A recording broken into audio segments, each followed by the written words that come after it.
Hi, horse friends. This is Kristen. And I'm Becca. And in today's Am I Overreacting? The scenario is barn manager told me my horse isn't guaranteed to be saved if I use another vet. Am I overreacting? Barn manager discussed my horse's medical issues, which may be contagious to other horses. Called multiple vets trying to track down where I was talking to him, and said if I went to an outside vet, then she can't guarantee that the barn vet will save my horse if he has a future emergency. For context, I've been boarding at this barn for a little over a year now, and it is the second barn I've had a horse at. I ended up moving back to my hometown and had taken lessons at this barn for years, thinking it would be a great fit since I know the owners. However, I am now rethinking this and regretting my choice.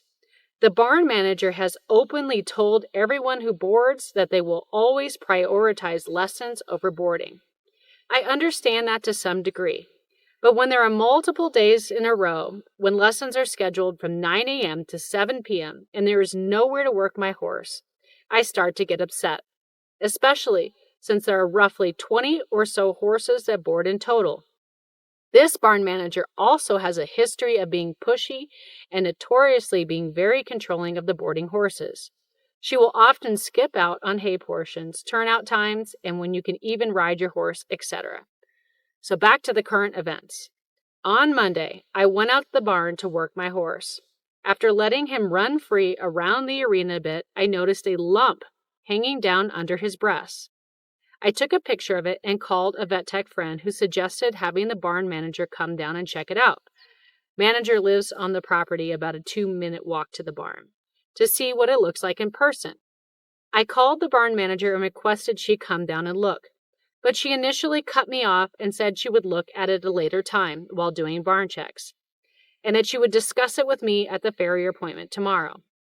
The barn manager also told me that there are 2 other horses on the property who have the exact same symptoms: swollen mass around the breast and fluid collection in the skin, and that the vet who checked them out said he did not know what it was and to let it run its course.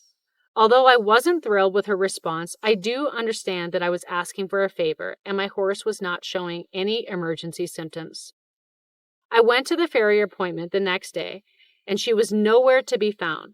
When I was holding my horse for the farrier, I had mentioned the symptoms, and she instantly identified the lump as pigeon fever. Her educated guess made me more nervous, but it still looked okay for the most part. The next day, however, the lump had almost doubled in size. I was finally able to see my barn manager, and I brought up that the lump had grown, but she instantly shot me down and told me my horse did not need to see a vet. As I was putting my horse back in his stall, one of the employees urged me to get him treated, and that's what she would do if it were her horse. With this information, I decided to schedule an appointment with a different veterinarian and was able to get a next day appointment. I texted my barn manager and sent her the exact times of when my horse and I would be out, as I was trailering him to the appointment. Thursday, day of the appointment, I had a text from my barn manager asking me to call her about the vet appointment. I did call her back, and she told me that she had called the preferred veterinarian and started giving him symptoms of my horse for the appointment, and realized I didn't schedule with him. I did not know that at this time, but I found out afterwards from an employee that she had called every equine vet in the area to try to figure out where I was bringing my horse. I was shocked that she had called the vet to try to give him a private rundown, breaching confidentiality regulations, especially when all veterinary costs fall on the owner and have nothing to do with the barn. She also proceeded to tell me that when you start going to different vets, I can't guarantee you that when your horse colics, and we all know they will, that he will come to the barn and save your horse. She also proceeded to criticize me for bringing him in over nothing, and how just looking up things online doesn't mean I know what's happening. I told her that I'd planned to continue using the preferred vet as a primary, but am still bringing my horse to my well-known hometown vet for his appointment. I know this is small, but she never once showed empathy for my horse and stated multiple times during the phone call that she has to put the business first and is most concerned with how this will look for the barn. This conversation only made me more stressed about the appointment and picking up my horse. The vet appointment went well. The vet's top diagnosis is blunt force trauma since there are pockets of fluid. But she told me if it starts to leak pus, then she is very concerned it may be pigeon fever. I do know that one of the horses at the barn has a large bump that is actively leaking pus. The vet, I reassured me that if he needs antibiotics, she could easily prescribe them for him, which helped me feel more at ease. I didn't run into the barn manager when I brought him back, thankfully, and left without a word. I often speak with the employee, and she had been telling me how she had to lie to boarders regarding horse health and safety for the barn manager. The employee has been pushing for cross-contamination prevention efforts to be enforced if it is pigeon fever, and the barn manager told her that she needs to keep her mouth shut and that there was nothing they could do. Thankfully, the employee did get bleach and has been working hard to decontaminate, but she told me the barn manager tried to make her feel stupid and crazy for taking those measures. I've been unhappy with how the barn has been run for quite some time, but today really felt like this is the last straw. After this, I am going to contact other barns for availability, but it sucks, as the other boarders and employees are amazing and genuinely enjoy going to the barn and speaking with them every day. I am completely shocked and would love to know what you all would think, do, say in this situation. I am trying to be understanding of the situation, but the breach of confidentiality without my consent, the lack of empathy of my horse, the shaming of bringing my horse to a different vet, and then almost threatening that my horse won't be saved because of it really puts a bad taste in my mouth with the whole situation and all of my experiences at the barn. The whole scenario is insane. The biggest thing for me is like everything said there's like huge red flags. Multiple red flags about the barn manager and the facility itself because there is no biosecurity, right? There's none of that. There's obviously no actual care prioritizing any of the boarders. People are paying to be there and everything, but they have no use of the amenities really. No. And like, you can't if you want to prioritize lessons, you can't have that many boarders if your space doesn't allow for it. Right. You have to have multiple rings like we have. Yeah. We have 3 for that reason, and then we also have the fields and everything too. And we don't have lessons necessarily going from, what'd she say, 7 to 9 or 9 to 7 or something like that. That's a lot. It's not that we couldn't necessarily, but it's also that's like we don't know what the school horse situation is with those lessons or anything, but it's just insanity. But that one, the poster and everything is absolutely correct. They're not. I feel like they're actually underreacting to all of this. I agree. Yeah, because this tells me that the barn manager is probably a liar. Mm-hmm. What else is she hiding? It's cutting corners with feed and everything already. Those posted in there.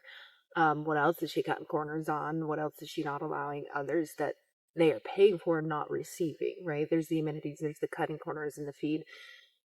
But also, when people are like that, we know from other stories and from experiences and stuff, when people cut corners with that, they're also cutting corners on the care of their school horses, assuming it is school horses that are going, but the biggest thing for me is like, if that's the barn manager, who owns the facility? They obviously don't know about this. They're probably not necessarily involved in the horses or the horse world necessarily.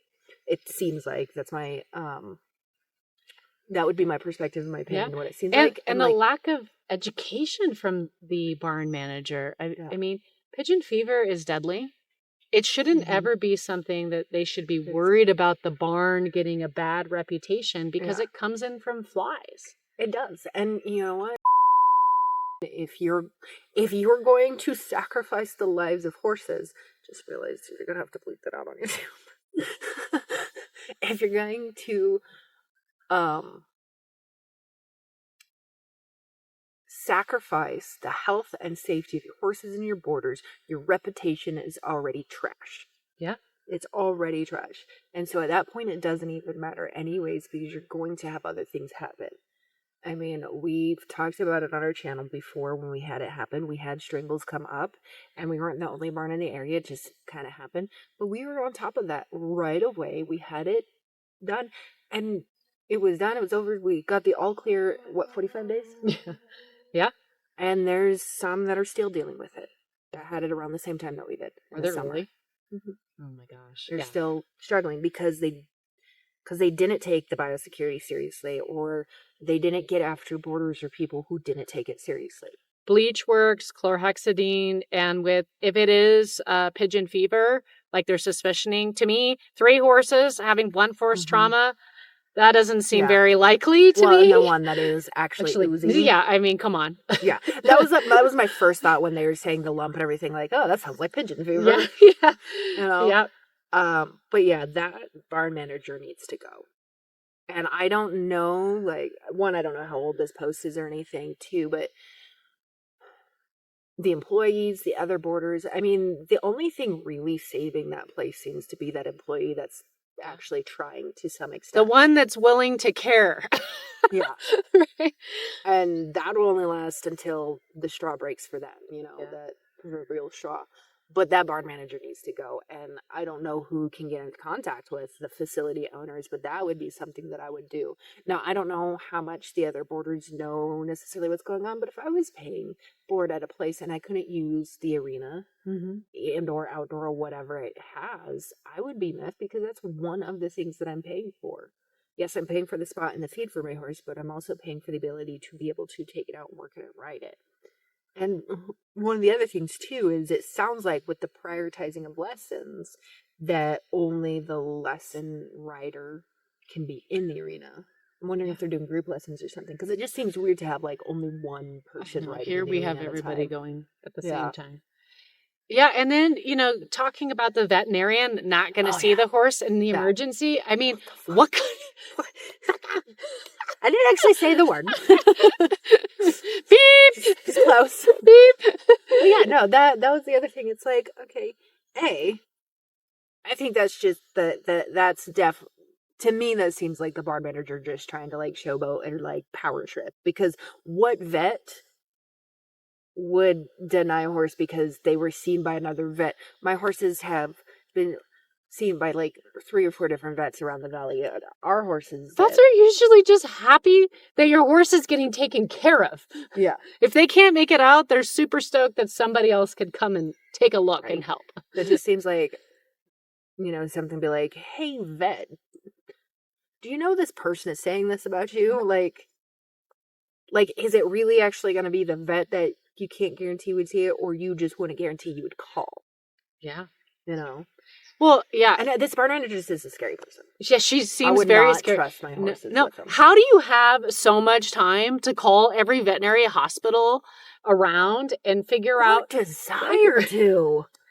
Man, I mean, just what are you trying for, to cover your regular up? vet appointments or whatever else. It's like, pick up. I got things to do.